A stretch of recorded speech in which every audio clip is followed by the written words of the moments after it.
Hi, I'm Eve Menezes-Cunningham from selfcarecoaching.net, and I'm registered with Yoga Alliance Professionals as an experienced yoga teacher. I've been teaching since 2013, but my classes are quite unusual because I come from a therapeutic background. So I work very much using mind, body, heart and soul, and my emphasis is on self-care. So in my one-to-one sessions, in my classes, in my workshops, I'm helping people learn poses and breath practices and self-talk and relaxation tools to help you work with your nervous system, with practice rewire your brain. Working somatically, working with the body makes so much more sense than trying to tell ourselves to feel more confident or more happy or to concentrate or to calm down or to sleep. So there are sequences we can do, there are poses we can do, and there are practices we can bring into our daily lives to just help with all of that enormously.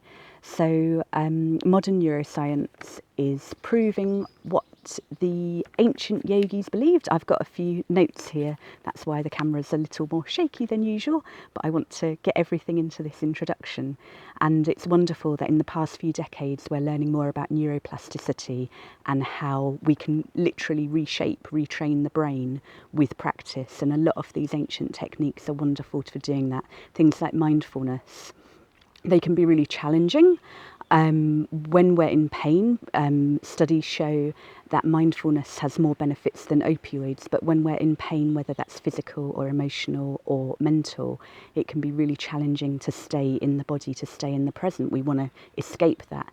So by practicing these tools, we build up our tolerance, we build up our resilience. Through the poses, we're increasing our heart rate variability, our fitness, and our emotional fitness to better handle life stresses.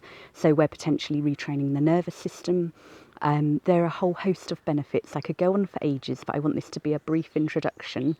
So I have an enormous amount of free resources on my website. So poses listed with some of their benefits and some meditation practices. At the moment, I'm in between moves, so I'm working still online, one-to-one. I'll be doing more workshops and classes when I get more settled, but I'm still definitely working. So if my approach appeals to you, then do get in touch via selfcarecoaching.net. And just also to add, yoga, a lot of people think that if they don't look a certain way, like the models on Instagram, then yoga isn't for them. There are so many different types of yoga, and I'm delighted that this page has been set up by Thelma to help the different instructors and therapists around Westport introduce their styles. I know I've recently moved here and I can't wait to be trying everyone else's as well. And for me, my journey started as pain relief. I've got a chronic health condition, and the yoga poses really helped. The classes really helped with pain relief, where hospital prescribed painkillers weren't making a dent.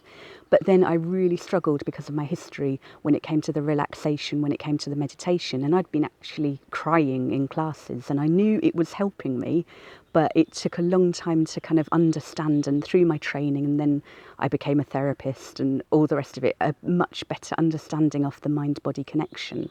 So I really love sharing these tools. So if you struggle to relax in a regular class, perhaps you want something more dynamic than my classes will offer, but you can still learn these really basic tools to help you adapt in other classes. And I just hope that you will try lots of different styles and develop your own practice. That's